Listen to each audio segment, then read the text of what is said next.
BJ Penn and Ryan Hall, who ends a 2+ year layoff here tonight. Hall out of the southpaw stance is in black. The prodigy BJ Penn is in white. I think Penn's going to be looking to keep the standing and try to hurt Hall on the feet and just use his takedown defense. But we'll see soon.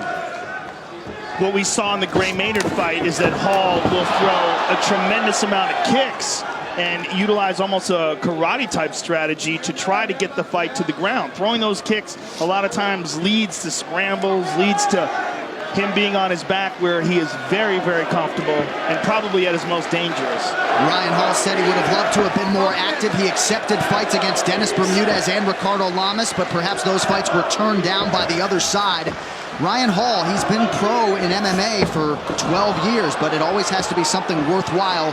He certainly felt like fighting the Hall of Famer BJ Penn was worth his time tonight. I like that BJ Penn moved his camp to Nova União for this fight. Went down to Brazil, no distractions, wasn't in Hawaii with his friends, really made an excellent camp down there, and looks good physically.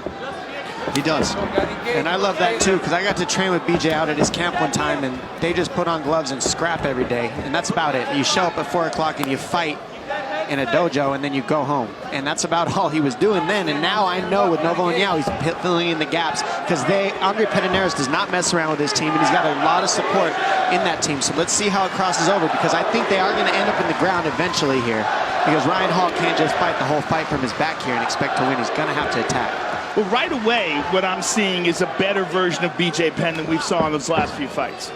He looks more focused. I mean, he's in a dangerous little game here with Ryan Hall, because this is Ryan's world, but he's defending very well. The other thing I love is BJ's always had weird knees and ankles, like crazy trick legs. And what Ryan Hall attacks is the legs, so he's actually doing everything right, attacking the grips of Ryan Hall so he can't roll to those leg locks. And BJ Penn back to the lightweight division, where he has certainly done his best work in the UFC for the first time since 2010. Yeah, that featherweight cut was ridiculous. Brutal. I mean, you're talking about a guy who was the welterweight champ at one point in time. You see him get down to featherweight.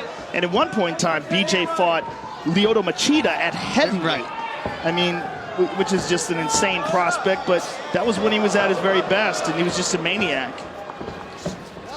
Penn fought twice last year, the first time he had competed more than once in a calendar year since 2011, so an extended layoff in advance of this one, but still keeping a more active schedule than normal. Oh, that's Ryan Hall submits BJ Penn in a blink. Oh my goodness.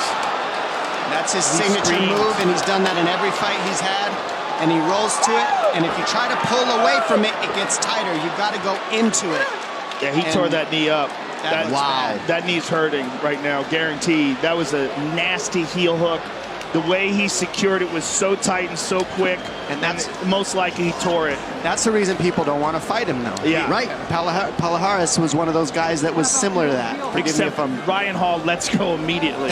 True. When you tap, he lets go. Good point. He's so good. I mean, his leg locks are the best aspect of his game. It's what we were saying earlier, that BJ was playing a dangerous game, and you really saw it there. When Ryan grabs a hold of that leg, man, he does it with perfect technique. Declaring the winner by submission due to a heel hook, Ryan the Wizard Hall.